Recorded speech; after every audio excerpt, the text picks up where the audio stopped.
Hello everyone, welcome back to my channel Study Mauka. जैसा कि आप जानते हैं, हम पढ़ रहे थे एनसीईआरटी क्लास 6 ज्योग्राफी। उसका चैप्टर 1 हमने पढ़ लिया है। आज की इस वीडियो में हम पढ़ेंगे class 6 geography NCERT chapter 2 globe, अक्षांश एवं देशांतर। ग्लोब क्या है, अक्षांश क्या है और देशांतर क्या है। तो साथियों, जैसा कि हमने जाना कि हमारी जो पृथ्वी है वो गोलाकार नहीं है। ये उत्तर एवं दक्षिण ध्रुवों पर थोड़ी चपटी तथा मध्य में उभरी हुई है। तो एक इन्फॉर्मेशन यहाँ पर मिली हमको कि पृथ्वी जो है वो पूरी तरह से गोलाकार नहीं है, वो मध्य भाग में उभरी हुई है एवं ध्रुवों पर क्या है, चपटी है। ध्रुवों पर थोड़ी चपटी है। अब देखिए, यहाँ पर ग्लोब के बारे में बताया गया है, ग्लोब के विषय में बताया गया है। तो ग्लोब क्या है, ग्लोब जो है वो पृथ्वी का एक प्रकार से वास्तविक प्रतिरूप है। लघु रूप में वास्तविक प्रतिरूप है, मॉडल है पृथ्वी का एक शॉर्ट फॉर्म में। उसको हम ग्लोब कहते हैं। ग्लोब की सहायता से हम पृथ्वी पर स्थित महाद्वीप, महासागर और देशों का अध्ययन कर सकते हैं। ठीक, ग्लोब जो है वो विभिन्न प्रकार आकार के हो सकते हैं, जैसे कि बड़े आकार के ग्लोब, छोटे आकार के ग्लोब तथा गुब्बारे के समान ग्लोब जिसमें हवा भरी जा सकती है। देखिए, अब बात आती है अक्षांश की। अक्षांश रेखाएं क्या होती हैं। तो पृथ्वी जो है वो एक प्रकार से पश्चिम से पूर्व दिशा की ओर घूर्णन करती है, रोटेट करती है। ठीक, और पृथ्वी जो है वो जिस अक्ष पर घूमती है वो एक सुई के समान काल्पनिक रेखा है। काल्पनिक जिसको अक्ष कह सकते हैं, काल्पनिक अक्ष है वो। वास्तव में पृथ्वी पर ऐसी कोई सुई नहीं है, ऐसा कोई अक्ष नहीं है। देखिए, जो पृथ्वी का अक्ष है वो 23.5 डिग्री झुका हुआ है। अब जानते हैं हम अक्षांश के बारे में। तो आप देख पा रहे हैं, यहाँ पर बताया गया है कि एक सुई ग्लोब में झुकी हुई अवस्था में स्थित होती है, जिसे अक्ष कहा जाता है। ग्लोब पर वे दो बिंदु जिनसे होकर सुई गुजरती है, उत्तर तथा दक्षिण ध्रुव हैं। ग्लोब को इस सुई के चारों ओर पृथ्वी की भांति पश्चिम से पूर्व की ओर घुमाया जा सकता है। यानी कि पृथ्वी जो है, यहाँ पर पता लगा कि पश्चिम से पूर्व की ओर रोटेट करती है, घूर्णन करती है। देखिए, पृथ्वी पर वास्तव में ऐसी कोई सुई नहीं होती। ये हमने अपनी सुविधा के लिए एक काल्पनिक रेखा मान ली है। एक अन्य काल्पनिक रेखा जो कि पृथ्वी को यानी ग्लोब को दो बराबर भागों में बांटती है, उसको हम विषुवत वृत्त कहते हैं। जैसे कि मान लीजिए ये हमारी पृथ्वी है, सॉरी, ये पृथ्वी है। ठीक, तो पृथ्वी को एक काल्पनिक रेखा और है जो 0 डिग्री अक्षांश पर स्थित होती है। वो पृथ्वी को दो बराबर भागों में बांटती है, जिसको हम विषुवत वृत्त कहते हैं। देखिए, आप चित्र से समझें कि जो ये पृथ्वी आप देख पा रहे हैं, ये ग्लोब जो कि पृथ्वी का ही एक प्रतिरूप है, तो इसको दो भाग में बांटती है एक काल्पनिक रेखा, जिसको विषुवत वृत्त कहा जाता है। पृथ्वी के उत्तर में स्थित आधे भाग को उत्तरी गोलार्ध, ये वाला भाग जो उत्तरी गोलार्ध, तथा ये वाला भाग हमारा दक्षिणी गोलार्ध कहलाता है। ये दोनों बराबर आधे भाग होते हैं। इस प्रकार विषुवत वृत्त पृथ्वी पर एक काल्पनिक वृत्त बनाता है। ये पृथ्वी पर विभिन्न स्थानों की स्थिति बताने के लिए सबसे महत्वपूर्ण संदर्भ बिंदु हैं। देखिए, इनकी सहायता से हम किसी भी स्थान की स्थिति का पता लगा सकते हैं। विषुवत वृत्त से ध्रुवों तक स्थित सभी समानांतर वृत्तों को अक्षांश या समानांतर रेखाएं कहते हैं। तो ये देखिए, 0 डिग्री से विषुवत वृत्त के फिर उत्तरी गोलार्ध में कुछ इस प्रकार से प्रत्येक 1 डिग्री पर रेखा बन जाती हैं। इनको हम अक्षांश रेखाएं या समानांतर रेखाएं कहते हैं। विषुवत वृत्त 0 अंश अक्षांश को दर्शाती है। चूँकि विषुवत वृत्त से दोनों तरफ ध्रुवों के बीच की दूरी पृथ्वी के चारों ओर के वृत्त का क्या है, 1/4 है। इसलिए जो इनका माप होगा वो 360 बराबर 360 अंश का जो है 1/4 होगा, यानी 90 अंश। तो 90 अंश उत्तरी अक्षांश जो है वो उत्तर ध्रुव को दर्शाएगा, तथा 90 अंश दक्षिणी अक्षांश जो है वो दक्षिण ध्रुव को दर्शाएगा। जैसे कि आप ये देख पा रहे हैं, ये 90 अंश उत्तरी ध्रुव तथा 90 अंश इधर दक्षिणी ध्रुव। विषुवत वृत्त 0 अंश अक्षांश को दर्शाती है, जैसा कि मैंने अभी बताया। इसी प्रकार विषुवत वृत्त के उत्तर की सभी समानांतर रेखाओं को उत्तरी अक्षांश तथा विषुवत वृत्त के दक्षिण में स्थित सभी अक्षांशों को हम सभी समानांतर रेखाओं को दक्षिणी अक्षांश कहते हैं। इसलिए प्रत्येक अक्षांश के मान के साथ इसकी दिशा यानी उत्तर या दक्षिण को लिखना भी ज़रूरी है। फॉर एग्जाम्पल देखिए, महाराष्ट्र में चंद्रपुर एवं ब्राज़ील में जो कि दक्षिण अमेरिका में स्थित है, उसका एक स्थान वेलो हॉरिजॉन्टे, वो दोनों एक ही अक्षांश यानी 20 डिग्री पर स्थित हैं। परंतु चंद्रपुर जो है वो विषुवत वृत्त के उत्तर में स्थित है, यानी 20 डिग्री अंश उत्तर में, एवं वैलो हॉरिजॉन्टल विषुवत वृत्त के 20 डिग्री अंश दक्षिण में स्थित है। तो हमें अनिवार्य है कि हम जो अक्षांश है उसकी दिशा भी लिखें ताकि समझ में आए कि उत्तरी गोलार्ध में कोई जगह स्थित है या दक्षिणी गोलार्ध में। देखिए, जैसे हम ध्रुवों की ओर बढ़ते हैं वैसे वैसे अक्षांशों का जो आकार है वो घटता जाता है। अब अगली हम टॉपिक पढ़ते हैं महत्वपूर्ण अक्षांश समानांतर रेखाएं। देखिए, कुछ महत्वपूर्ण अक्षांशों के बारे में पढ़ लेते हैं। आप देख पा रहे हैं ये एक पृथ्वी का हमारा रूप दे रखा है, ठीक। तो 23.5 डिग्री विषुवत वृत्त से 23.5 डिग्री उत्तरी अक्षांश को बोलते हैं हम कर्क रेखा, तथा विषुवत वृत्त से 23.5 डिग्री दक्षिणी अक्षांश को बोलते हैं मकर रेखा। देखिए, ये इंपॉर्टेंट आपकी समानांतर रेखाएं अक्षांश है, इनको याद रखेंगे। और आपका 66.5 डिग्री जो दक्षिणी अक्षांश है उसको दक्षिण ध्रुव वृत्त, तथा 66.5 डिग्री उत्तरी अक्षांश है उसको उत्तरी ध्रुव वृत्त बोलते हैं। ओके, अब मैं पृथ्वी के कुछ ताप कटिबंधों के बारे में बता देता हूँ। पृथ्वी को देखिए टेम्परेचर के आधार पर, वहाँ के प्राप्त होने वाली ऊष्मा के आधार पर कुछ ताप कटिबंधों में यानी जोन में बांटा गया है। तो सबसे पहला है आपका उष्णकटिबंधीय। उष्णकटिबंधीय जो है वो देखिए विषुवत वृत्त से 23.5 डिग्री उत्तर, 23.5 डिग्री उत्तर और 23.5 डिग्री दक्षिण के जो बीच का भाग है इसको हम उष्णकटिबंधीय बोलते हैं। क्योंकि यहाँ पर वर्ष में वर्ष के मतलब किसी भी माह में या किसी भी दिन में दोपहर में सूर्य जो होता है वो सिर के ठीक ऊपर होता है और यहाँ पर अत्यधिक ऊष्मा प्राप्त होती है, इसलिए हम इसको उष्णकटिबंध बोलते हैं। या फिर आप ऐसे भी याद रख सकते हैं कि कर्क रेखा एवं मकर रेखा के बीच का जो भाग है उसको हम उष्णकटिबंधीय जोन कहते हैं, उष्णकटिबंध कहते हैं, ठीक। दूसरा है आपका शीतोष्ण कटिबंध। शीतोष्ण कटिबंध क्या है? देखिए 23.5 डिग्री उत्तर से 66.5 डिग्री उत्तर उत्तरी गोलार्ध में और दक्षिणी गोलार्ध में 23.5 डिग्री दक्षिणी अक्षांश से 66.5 डिग्री दक्षिणी अक्षांश के बीच का जो भाग है उसको हम शीतोष्ण कटिबंधीय क्षेत्र बोलते हैं। और यहाँ का जो टेम्परेचर है वो मध्यम होता है यानी मीडियम बना रहता है। ये वाला जो आपका हिस्सा है इसको शीतोष्ण कटिबंधीय क्षेत्र बोलते हैं।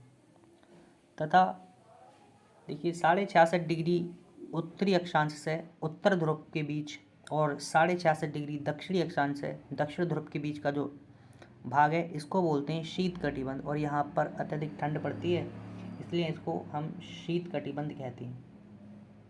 यहाँ जो सूर्य है वो क्षितिज के ज़्यादा ऊपर नहीं आ पाता और किरणें एक प्रकार से तिरछी पड़ती हैं, इसलिए यहाँ पर कम ऊष्मा प्राप्त होती है और ये क्षेत्र क्या है, ठंडा रहता है, इसको शीत कटिबंध कहते हैं। ये हमने जाना पृथ्वी के कुछ प्रमुख ताप कटिबंधों के बारे में। अब देखिए अगला टॉपिक है हमारा देशांतर। देशांतर रेखाएं क्या होती हैं उनको समझते हैं। तो देखिए किसी स्थान की स्थिति बताने के लिए उस स्थान के अक्षांश के अलावा हमें कुछ और संदर्भ रेखाओं की आवश्यकता होती है जिनको हम देशांतर रेखाएं कहते हैं। देखिए प्रशांत महासागर में स्थित टोंगा द्वीप एवं हिंद महासागर में स्थित मॉरिशस द्वीप एक ही अक्षांश 20 डिग्री दक्षिण अक्षांश पर स्थित हैं। उनकी सही स्थिति जानने के लिए ये ज़रूरी है कि उत्तर ध्रुव तथा दक्षिण ध्रुव को जोड़ने वाली संदर्भ रेखाएं, ये एक प्रकार की काल्पनिक रेखाएं होती हैं, ये भी पूर्व या पश्चिम की ओर इन स्थानों की दूरी कितनी है इनके बारे में बताएंगे। इन संदर्भ रेखाओं को देशांतरीय या यामोत्तर कहते हैं तथा उनके बीच की दूरी को देशांतर के अंशों में मापा जाता है। तो देशांतर क्या है? उत्तरी तथा दक्षिण ध्रुव को मिलाने वाली संदर्भ रेखाएं, उनको हम देशांतर कहते हैं। आप ये देख पा रहे हैं, ठीक। तो ये जो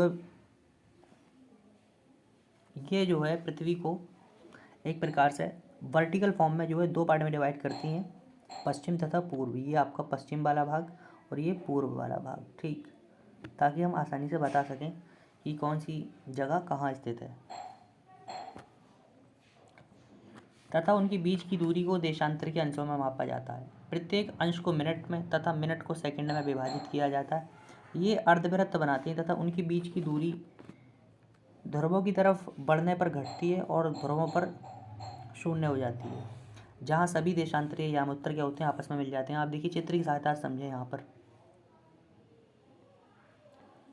देखिए ये 0 डिग्री को प्रमुख यामोत्तर मान लिया गया है और इससे 0 डिग्री देशांतर जो है प्रमुख यामोत्तर से, आपकी पश्चिम में स्थित को हम पश्चिमी देशांतर तथा पूर्व में स्थित को पूर्वी देशांतर कहते हैं।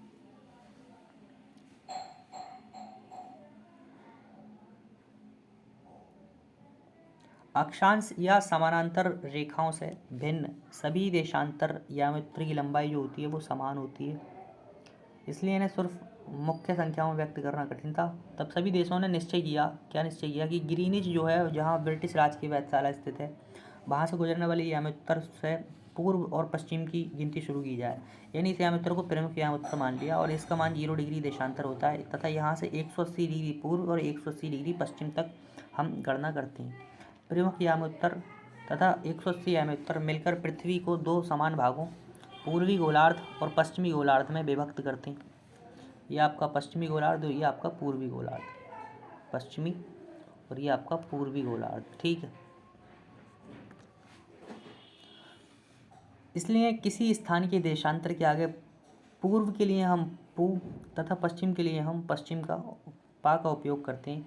ये जानना देखिए रोचक होगा कि 180 डिग्री पूर्व और 180 डिग्री पश्चिम यामोत्तर जो है वो एक ही रेखा पर स्थित हैं, जैसा कि आप चित्र में देख पा रहे हैं, क्योंकि ये वहाँ पर जाकर मिल जाती हैं। अब ग्लोब पर अक्षांश यानी समानांतर रेखाओं एवं देशांतरीय यामोत्तर के बने ग्रिड को देखो। यानी अक्षांश एवं समानांतर रेखाओं के द्वारा बनाया गया ग्रिड जो है उसको हम ग्रिड जाल कहते हैं। ग्रिड मीन्स होता है जाल। अगर आपको किसी स्थान के अक्षांश एवं देशांतर की सही स्थिति जाननी हो तो आप ग्लोब पर उस स्थान का पता आसानी से लगा सकते हैं। उदाहरण के लिए देखिए, हम असम में धुबरी 26 डिग्री उत्तरी अक्षांश एवं 90 डिग्री पूर्वी देशांतर पर स्थित है।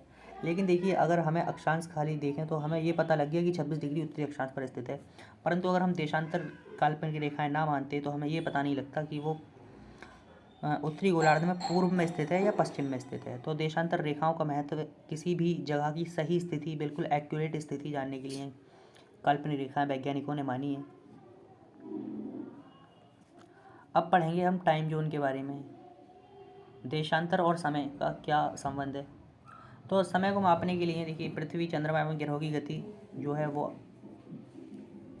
आवश्यक है। ग्रहों की गति के द्वारा हम माप सकते हैं। सूर्योदय एवं सूर्यास्त प्रतिदिन होता है, अतः स्वाभाविक ही ये पूरे विश्व में समय का निर्धारण करने का सबसे अच्छा साधन है। स्थानीय समय का अनुमान सूर्य के द्वारा बनने वाली परछाई से लगाया जा सकता है, जो कि दोपहर में सबसे छोटी तथा सूर्योदय एवं सूर्यास्त के समय सबसे लंबी होती है। देखिए, ग्रीनिच जो कि आपकी ब्रिटेन में एक वेधशाला है। ग्रीनिच में स्थित प्रमुख यामोत्तर जिस पर सूर्य जिस समय आकाश के सबसे ऊंचे बिंदु पर होगा उस समय यामोत्तर पर स्थित सभी स्थानों पर दोपहर होगी। क्योंकि देखिए, पृथ्वी पश्चिम से पूर्व की ओर चक्कर लगाती है, जैसा कि हमने पहले पढ़ा इसके बारे में। अतः वे स्थान जो ग्रीनिच के पूर्व में है उनका समय ग्रीनिच समय से आगे होगा और जो पश्चिम में उनका समय पीछे होगा। समय के अंतर की गणना देखिए किस विधि से याद कर सकते हैं हम जानते हैं कि पृथ्वी जो है वो 24 घंटे में अपने अक्ष पर चक्कर लगा देती है, 360 डिग्री घूम जाती है। इसका मतलब ये है कि 1 घंटे में 15 डिग्री एवं 4 मिनट में वह 1 डिग्री घूमती है। इस प्रकार जब ग्रीनिच में दोपहर के 12 बजते हैं तब ग्रीनिच से 15 डिग्री पूर्व में समय होगा 15 चौका 60, यानी कि 60 मिनट, अर्थात ग्रीनिच समय से 1 घंटा आगे, अर्थात वहाँ दोपहर का 1 बजा होगा। लेकिन ग्रीनिच से 15 डिग्री पश्चिम का समय 1 घंटा पीछे होगा, वहाँ सुबह के 11 बजे होंगे। जैसे कि आप भारत की बात करें तो भारत जो आपका प्रमुख यामोत्तर है ग्रीनिच यामोत्तर है, उससे जो है 62.5, जो भारत का मानक यामोत्तर है 82.5 डिग्री माना गया है। तो 82.5 डिग्री जो है वो एक प्रकार से भारत का समय जो है 5 घंटा 30 मिनट आगे है।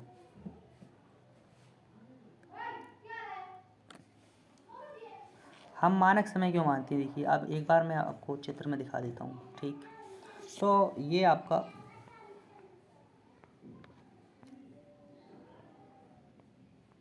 देखिए,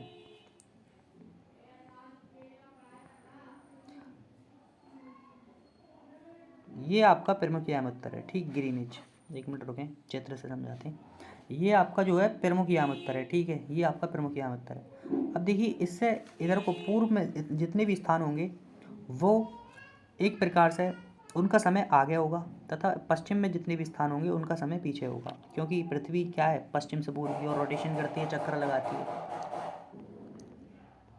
देशांतर और समय ये हमने पढ़ लिया। अब आप देखिए, मानक समय क्यों मानते हैं हम? मानक समय किसी भी स्थान का मानना क्यों आवश्यक है? तो देखिए, अलग अलग याम्योत्तर पर स्थित स्थानों के स्थानीय समय में भी अंतर हो सकता है, इसलिए हम मानक याम्योत्तर का यूज़ करते हैं। उदाहरण के लिए हम देख सकते हैं कि बहुत से देशांतरों से होकर गुजरने वाली रेलगाड़ियों के लिए समय सारणी तैयार करना कठिन होगा। भारत में गुजरात की ही द्वारका तथा असम की डिब्रूगढ़ के स्थानीय समय में लगभग 1 घंटा 45 मिनट का अंतर है। देखिए, आप 68 डिग्री पूर्वी देशांतर से 97 डिग्री पूर्वी देशांतर की बात करें तो यहाँ पर देखिए समय में अंतर तो आएगा ही। तो इसलिए हम मानक याम्योत्तर, भारत का जो मानक याम्योत्तर है वो 82.5 डिग्री माना गया है, ताकि जो है समय में अंतर ना हो और आसानी से हम जो है एक ही पूरे भारत में समय लागू कर सकें। इसलिए मानक याम्योत्तर 82.5 डिग्री माना गया है। 82.5 डिग्री को भारत के पूरे देश का मानक समय माना जाता है। यहाँ पर जो समय होगा वो पूरे देश में वही समय माना जाएगा। तो आज की इस वीडियो में हमने पढ़ा अक्षांश, देशांतर एवं ग्लोब के बारे में और देशांतर तथा समय का क्या संबंध है। देखिए, मैं इसके कुछ प्रश्न आपसे पूछता हूँ। पृथ्वी का सही आकार क्या है? तो पृथ्वी का सही आकार क्या है? एक प्रकार से जियोइड है, यानी भू आब है। ये ध्रुवों पर चपटी है और मध्य में उभरी हुई है। ग्लोब क्या है? ग्लोब पृथ्वी का वास्तविक प्रतिरूप है, लघु रूप में।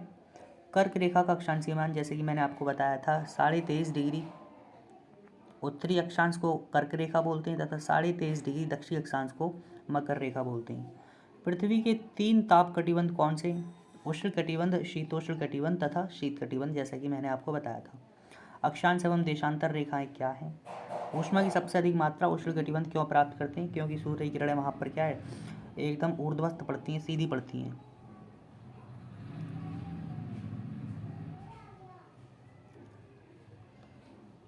देखिए, प्रमुख याम्योत्तर का मान क्या है? प्रमुख याम्योत्तर का मान जो है वो 0 डिग्री है। शीत कटिबंध किसके नज़दीक पाया जाता है? तो शीत कटिबंध ध्रुवों के नज़दीक पाया जाता है। देशांतरों की कुल संख्या कितनी है? तो देशांतरों की कुल संख्या कितनी है मित्रों? देशांतरों की कुल संख्या है हमारी 360। दक्षिण ध्रुव वृत्त स्थित है। दक्षिण ध्रुव वृत्त दक्षिण गोलार्ध में स्थित होगा। ग्रिड किसका जाल है? अक्षांश रेखाओं और देशांतरीय याम्योत्तरों के जाल को ग्रिड कहते हैं। ठीक, तो आप आसानी से आपके समझ में ये चैप्टर आ गया होगा। उम्मीद है कि आप सभी को कोई भी अगर कॉन्सेप्ट में दिक्कत आई तो कमेंट ज़रूर करें। हम आप अगली वीडियो में उसके सुधार की कोशिश ज़रूर करेंगे।